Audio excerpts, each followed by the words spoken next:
नमस्कार दोस्तों, आप सबका स्वागत है। क्लास 10 सामाजिक विज्ञान का इंपॉर्टेंट ऑब्जेक्टिव प्रश्न। यह सभी प्रश्न बिहार बोर्ड मैट्रिक फाइनल परीक्षा सामाजिक विज्ञान में सबसे ज्यादा बार क्वेश्चन पूछे गए हैं। अगर आप बिहार बोर्ड मैट्रिक परीक्षा 2025 इनमें किसको प्राथमिक क्षेत्र भी कहा जाता है?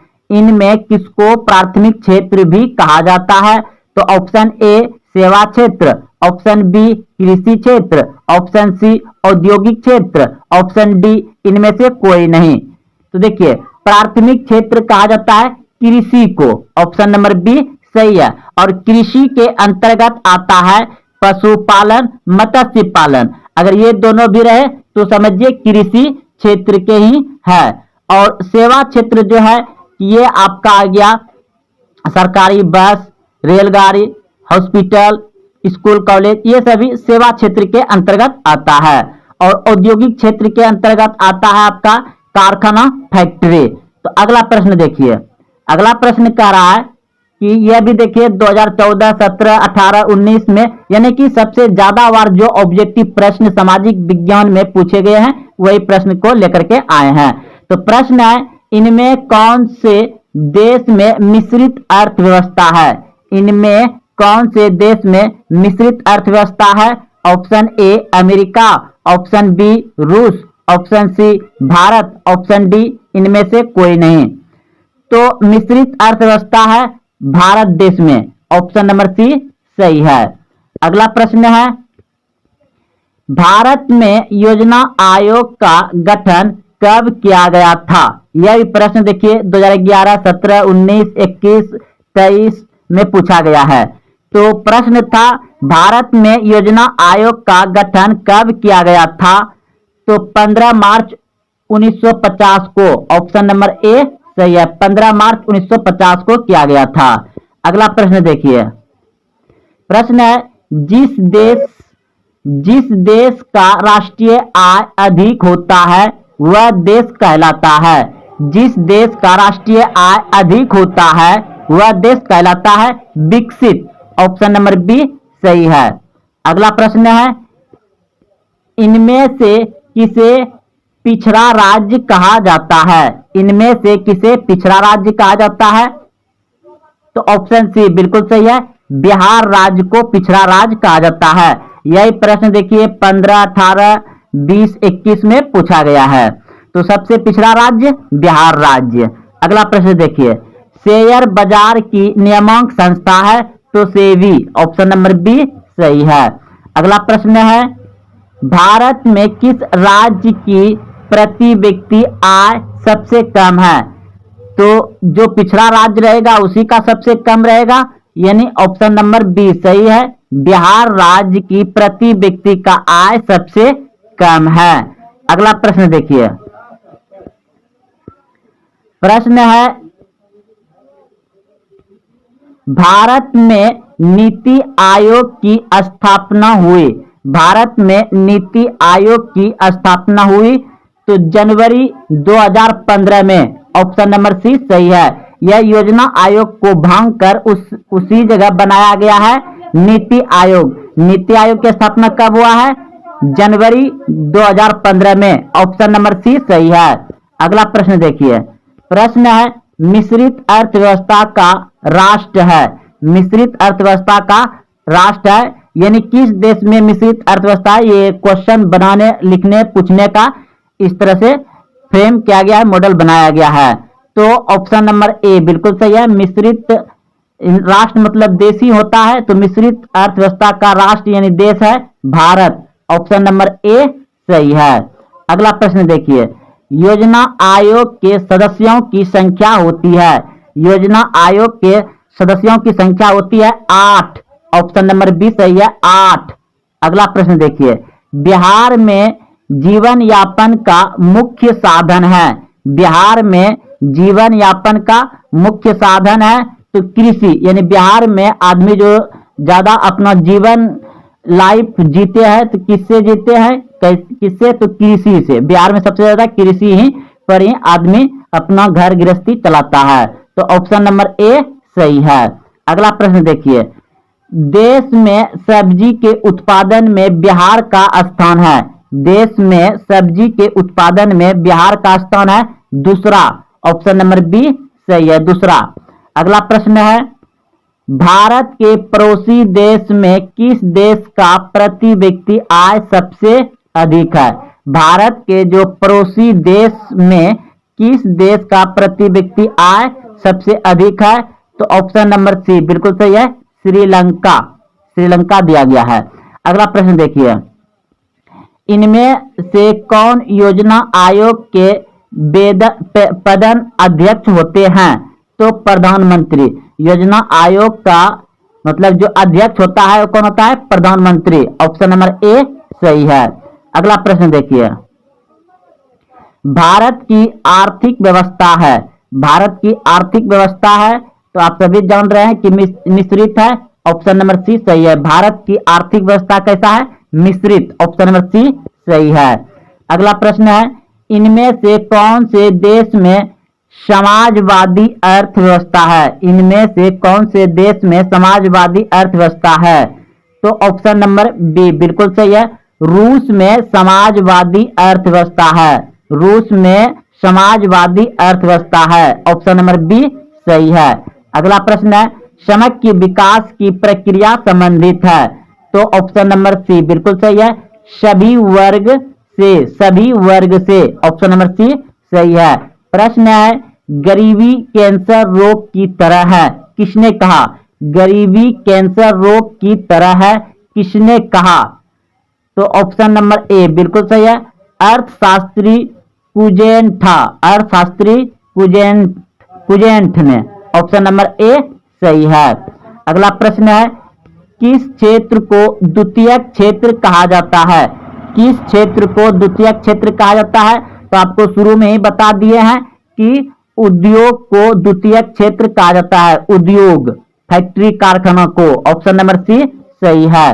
अगला प्रश्न है, 11वीं पंचवर्षीय योजना की अवधि क्या है? 11वीं पंचवर्षीय योजना की अवधि है 2007 से 12। ये 11वीं पंचवर्षीय योजना था।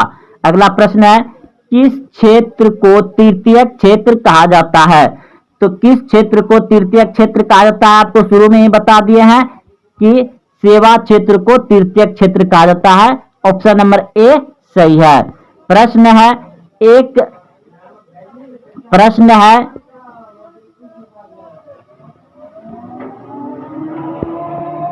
एक अर्थव्यवस्था का सृजन होता है, एक अर्थव्यवस्था का सृजन होता है। तो ऑप्शन नंबर डी बिल्कुल सही है, इनमें सभी संसाधनों से। एक अर्थव्यवस्था का सृजन होता है इनमें सभी संसाधनों से, प्राकृतिक संसाधनों से, भौतिक संसाधनों से, मानवीय संसाधनों से, इनमें सभी संसाधन। ऑप्शन नंबर डी सही है, इनमें सभी होगा। अगला प्रश्न है, राष्ट्रीय विकास परिषद का गठन हुआ, राष्ट्रीय विकास परिषद का गठन हुआ 1952 में। ऑप्शन नंबर बी सही है, 1952। अगला प्रश्न है, किस अर्थव्यवस्था में उत्पादन के साधनों पर किसी व्यक्ति या निजी संस्था का अधिकार रहता है? किसी अर्थव्यवस्था में उत्पादन के साधनों पर किसी व्यक्ति या निजी संस्था का अधिकार रहता है? तो ऑप्शन नंबर ए बिल्कुल सही है, पूंजीवादी अर्थव्यवस्था में, पूंजीवादी अर्थव्यवस्था में। ऑप्शन नंबर ए सही है। अगला प्रश्न है, भारत की प्रथम पंचवर्षीय योजना का कार्यकाल था, भारत की प्रथम पंचवर्षीय योजना का कार्यकाल था। तो ऑप्शन नंबर बी बिल्कुल सही है, 1951 से 56 ये प्रथम पंचवर्षीय योजना काल था, प्रथम पंचवर्षीय योजना था 1951 से 56। ऑप्शन नंबर बी सही है। अगला प्रश्न है, आर्थिक संरचना का एक मुख्य अंग है, आर्थिक संरचना का एक मुख्य अंग है। तो ऑप्शन नंबर सी बिल्कुल सही है, आयात एवं संचार, आयात एवं संचार। प्रश्न है, आर्थिक क्रियाओं का उद्देश्य होता है, आर्थिक क्रियाओं का उद्देश्य होता है। तो ऑप्शन नंबर ए सही है, जीविकोपार्जन, जीविकोपार्जन। पशुपालन एवं मत्स्य पालन किस क्षेत्र का अंग है? पशुपालन एवं मत्स्य पालन किस क्षेत्र का अंग है? तो यह भी प्रश्न आपको शुरू में ही बता दिए हैं कि पशुपालन और मत्स्य पालन जो है कि प्राथमिक क्षेत्र में आता है। ऑप्शन नंबर ए सही है। सासाराम नगर का विकास हुआ था। सासाराम नगर का विकास हुआ था मध्य युग में। ऑप्शन नंबर ए सही है। अगला प्रश्न है, महात्मा बुद्ध को ज्ञान की प्राप्ति कहाँ हुई? महात्मा बुद्ध को ज्ञान की प्राप्ति कहाँ हुई? बोध गया। ऑप्शन नंबर बी सही है। बोध गया में हुआ था। ऑप्शन नंबर बी सही है। बोध गया में महात्मा बुद्ध को ज्ञान की प्राप्ति हुआ था। अगला प्रश्न है, सिखों के 10वें और अंतिम गुरु श्री गोविंद सिंह का जन्म बिहार के किस नगर में हुआ था? सिखों के 10वें और अंतिम गुरु श्री गोविंद सिंह का जन्म बिहार के किस नगर में हुआ था? पटना। ऑप्शन नंबर सी सही है। पटना में हुआ था। अगला प्रश्न है, तखत श्री हरमंदिर जी साहब कहाँ स्थित है? पटना। ऑप्शन नंबर ए सही है। अगला प्रश्न है, पटना में गोल घर किस उद्देश्य से बनाया गया था? पटना में गोल घर किस उद्देश्य से बनाया गया था? अनाज रखने के लिए। ऑप्शन नंबर सी सही है। पटना में गोल घर बनाया गया था अनाज रखने के लिए। ऑप्शन नंबर सी सही है। गोल घर का निर्माण कब हुआ? गोल घर का निर्माण कब हुआ? 1786 ईस्वी में। ऑप्शन नंबर सी सही है। 1786 ईस्वी में बना था। पटना में गोल घर कब बना था? 1786 ईस्वी में। ऑप्शन नंबर सी सही है। अगला प्रश्न है, गोल घर कहाँ है? तो पटना में। ये आप सभी जानते हैं कि गोल घर कहाँ है? पटना में। ऑप्शन नंबर बी सही है। सबसे बड़े पशु मेला का आयोजन किया जाता है। सबसे बड़े पशु मेला का आयोजन किया जाता है सोनपुर। ऑप्शन नंबर ए सही है। सोनपुर में। निम्न में कौन सा जलप्रपात नवादा जिले में अवस्थित है? निम्न में कौन सा जलप्रपात नवादा जिला में अवस्थित है? तो कोकलत। ऑप्शन नंबर ए सही हो जाएगा। अगला प्रश्न है, महासागर की तली में होने वाला कंपन को किस नाम से जाना जाता है? महासागर की तली में होने वाले कंपन को किस नाम से जाना जाता है? तो सुनामी। ऑप्शन नंबर ए सही है। सुनामी किस प्रकार की आपदा है? सुनामी किस प्रकार की आपदा है? प्राकृतिक। ऑप्शन नंबर डी सही है। सुनामी कहाँ आती है? सुनामी कहाँ आती है? समुद्र में। ऑप्शन नंबर बी सही है। सुनामी का प्रमुख कारण है। सुनामी का प्रमुख कारण है समुद्र में भूकंप आना। ऑप्शन नंबर ए सही है। महासागर तल के कंपन का परिणाम है। महासागर तल के कंपन का परिणाम है सुनामी। ऑप्शन नंबर सी सही है।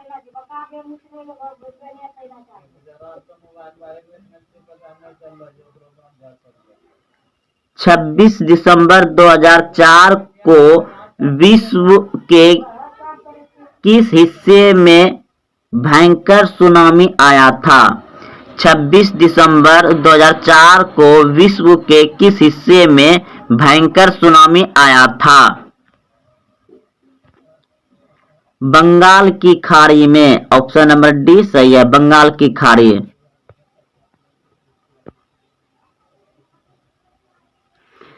किस देश की सीमा बिहार से जुड़ी है? किस देश की सीमा बिहार से जुड़ी है? नेपाल। ऑप्शन नंबर ए सही है, नेपाल। बिहार में कितने प्रमंडल है? बिहार में कितने प्रमंडल है? 9। ऑप्शन नंबर सी सही है। तिरहुत प्रमंडल का मुख्यालय कहाँ है? मुजफ्फरपुर। ऑप्शन नंबर ए सही है। बिहार में कितने जिले हैं? बिहार में कितने जिले हैं? 38। ऑप्शन नंबर सी सही है।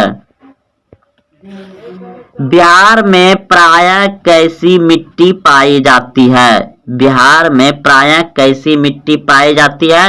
जलोढ़ मिट्टी। ऑप्शन नंबर सी सही है, जलोढ़ मिट्टी। बिहार में सबसे कम वर्षा किस जिले में होती है? बिहार में सबसे कम वर्षा किस जिले में होती है? Buxar. Buxar. Option number D सही है, बक्सर में कम वर्षा होती है। बिहार संपन्न है कृषि में। ऑप्शन नंबर सी सही है, बिहार संपन्न है कृषि में। राज्य की कितनी प्रतिशत जनसंख्या कृषि कार्य में लगी हुई है? 75%। ऑप्शन नंबर बी सही है। बिहार में कितने प्रतिशत क्षेत्र में खेती की जाती है? बिहार में कितने प्रतिशत पे खेती की जाती है? 60%। ऑप्शन नंबर बी सही है। निम्नलिखित में से कौन खाद्य फसल है? निम्नलिखित में से कौन खाद्य फसल है? धान। ऑप्शन नंबर डी सही है। बिहार में सर्वाधिक मक्का किस जिले में उपजाया जाता है? खगड़िया। ऑप्शन नंबर सी सही है, खगड़िया में ज्यादा मक्का उपजाया जाता है। बिहार में गन्ना का प्रमुख उत्पादक इनमें से कौन जिला है? पश्चिम चंपारण। ऑप्शन नंबर डी सही है, पश्चिम चंपारण में सबसे ज्यादा गन्ना उत्पादन होता है। इनमें कौन गन्ना उत्पादक जिला नहीं है? इनमें कौन गन्ना उत्पादक जिला नहीं है? रोहतास। निम्नलिखित में से किस फसल की खेती रोपण कृषि के अंतर्गत की जाती है? यानी कि किस फसल को रोपण कृषि के अंतर्गत की जाती है? तो ऑप्शन नंबर डी बिल्कुल सही है, चाय जो है किसके उसको रोपा जाता है। अगला प्रश्न है, निम्न में कौन रोपण फसल नहीं है? निम्न में कौन रोपण फसल नहीं है? आपके सामने ऑप्शन दिया गया है।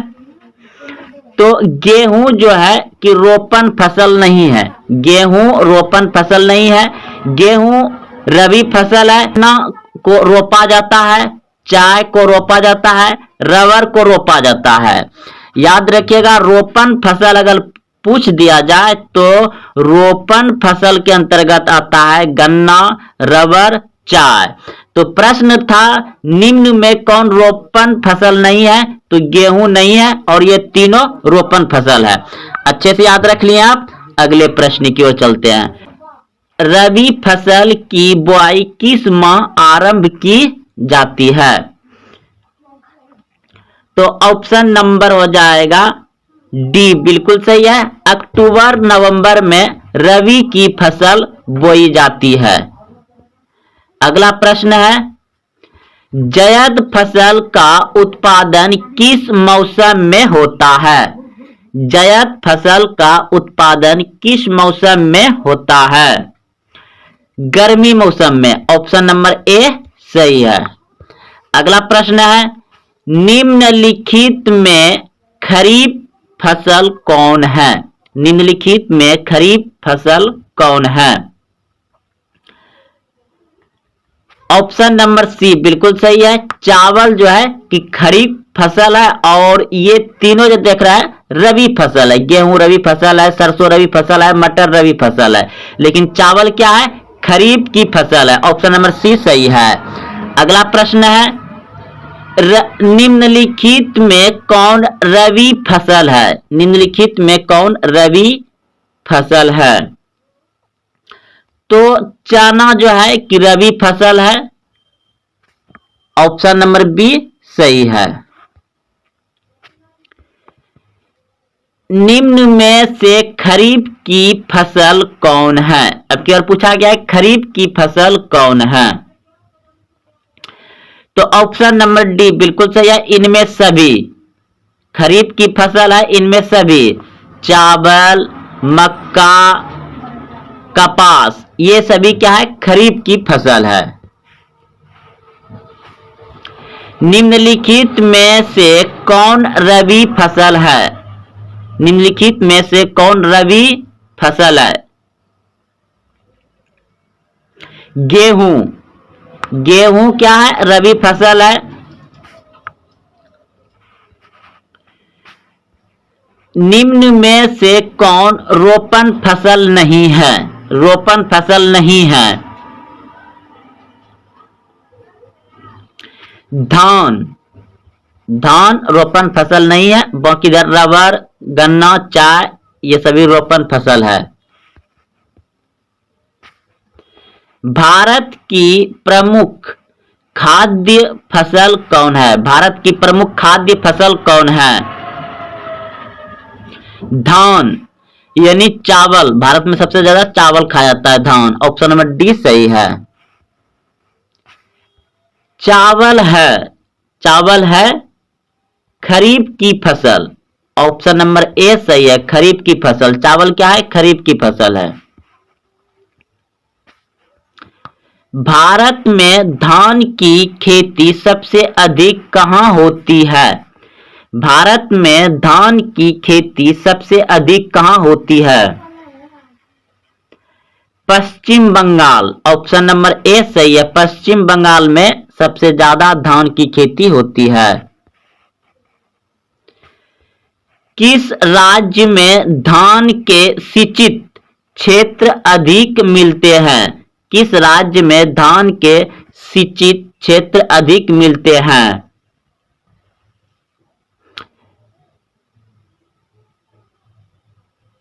तमिलनाडु। ऑप्शन नंबर बी सही है। तमिलनाडु। गेहूं फसल है। गेहूं फसल है रबी। ऑप्शन नंबर बी सही है। रबी फसल है गेहूं। इनमें कौन गेहूं का प्रमुख उत्पादक नहीं है? इनमें कौन गेहूं का प्रमुख उत्पादक नहीं है? तमिलनाडु। ऑप्शन नंबर सी सही है। तमिलनाडु में गेहूं ज्यादा उत्पादन नहीं होता है। गेहूं के उत्पादन में भारत का विश्व में कौन सा स्थान है? गेहूं के उत्पादन में भारत का विश्व में कौन सा स्थान है? द्वितीय। ऑप्शन नंबर बी सही है। द्वितीय। निम्न में से कौन मोटे अनाज की फसल नहीं है? निम्न में से कौन मोटे अनाज की फसल नहीं है? गन्ना। ऑप्शन नंबर सी सही है। गन्ना। किसने कहा संसाधन होते नहीं बनते हैं? किसने कहा संसाधन होते नहीं बनते हैं? तो ऑप्शन नंबर ए बिल्कुल सही है। जिम्मरमैन ने कहा था। ऑप्शन नंबर ए सही है। अगला प्रश्न है निम्नलिखित में से कौन सा संसाधन प्राकृतिक संसाधन है? निम्नलिखित मतलब नीचे दिया गया है ऑप्शन में, तो बताइए कि इन चारों में से कौन प्राकृतिक संसाधन है? भूमि, भवन, मानव की योग्यता। तो भूमि हो जाएगा यानी कि मिट्टी, भूमि। ऑप्शन नंबर ए सही है। प्राकृतिक है। भवन तो मानव के द्वारा बनाया गया है कि मानव की योग्यता, तो ये ये भी नहीं होगा, तो प्राकृतिक क्या है? भूमि। ऑप्शन नंबर ए सही है। निम्नलिखित में से कौन प्राकृतिक संसाधन नहीं है? बोल रहा है कि इसमें से कौन प्राकृतिक संसाधन नहीं है चारों में से। तो नदियां क्या हो जाएगा? नदियां ये प्राकृतिक संसाधन हो जाएगा। वन भी प्राकृतिक संसाधन हो जाएगा, और खनिज भी प्राकृतिक संसाधन हो जाएगा। यहां पे पूछा है प्राकृतिक संसाधन नहीं है, तो नगर जो है कि प्राकृतिक संसाधन नहीं है, क्योंकि नगर जो है कि मानव के द्वारा बसाया गया है। ऑप्शन नंबर सी सही हो जाएगा। सौर ऊर्जा निम्नलिखित में से कौन सा संसाधन है? सौर ऊर्जा निम्नलिखित में से कौन सा संसाधन है? नवीकरणीय। ऑप्शन नंबर बी सही है, नवीकरणीय। कौन सा ऊर्जा स्रोत अनवीकरणीय है? कौन सा ऊर्जा स्रोत अनवीकरणीय है? कोयला। ऑप्शन नंबर सी सही है, कोयला। अगला प्रश्न है, पुरानी जलोढ़ मिट्टी को क्या कहा जाता है? पुरानी जलोढ़ मिट्टी को क्या कहा जाता है? तो बांगर कहा जाता है। ऑप्शन नंबर ए सही है। अगला प्रश्न है, जलोढ़ मिट्टी में कौन सा तत्व प्रचुर मात्रा में पाया जाता है? जलोढ़ मिट्टी में कौन सा तत्व प्रचुर मात्रा में पाया जाता है? तो ऑप्शन नंबर ए बिल्कुल सही है, पोटास। भारत की सबसे उपजाऊ मिट्टी है। भारत की सबसे उपजाऊ मिट्टी है जलोढ़ मिट्टी। ऑप्शन नंबर बी सही है। काली मिट्टी उपयुक्त है। काली मिट्टी उपयुक्त है कपास के लिए। ऑप्शन नंबर ए सही है। इनमें से किस राज्य में काली मृदा पाई जाती है? इनमें से किस राज्य में काली मिट्टी पाई जाती है? महाराष्ट्र में। ऑप्शन नंबर डी सही है। महाराष्ट्र में सबसे ज्यादा काली मिट्टी पाया जाता है। काली मिट्टी का दूसरा नाम क्या है? काली मिट्टी का दूसरा नाम क्या है? रेगुर मृदा। रेगुर मृदा यानी रेगुर मृदा। ऑप्शन नंबर बी सही है। लेटेराइट मृदा का रंग होता है। लेटेराइट मृदा का रंग होता है लाल। ऑप्शन नंबर बी सही है, लाल। मरुस्थलीय मृदा का विस्तार निम्न में कहां है? मरुस्थलीय मृदा का विस्तार निम्न में कहां है? राजस्थान। ऑप्शन नंबर बी सही है, राजस्थान में। मृदा का विस्तार निम्न में से कहां है? उत्तर प्रदेश। उत्तर प्रदेश। भारत में चरगाह के अंतर्गत कितनी भूमि है? भारत में चरगाह के अंतर्गत कितनी भूमि है? 4.71%, यानी कि 4.71%। पंजाब में भूमि नवीकरण का मुख्य कारण है। पंजाब में भूमि नवीकरण का मुख्य कारण है अधिक सिंचाई।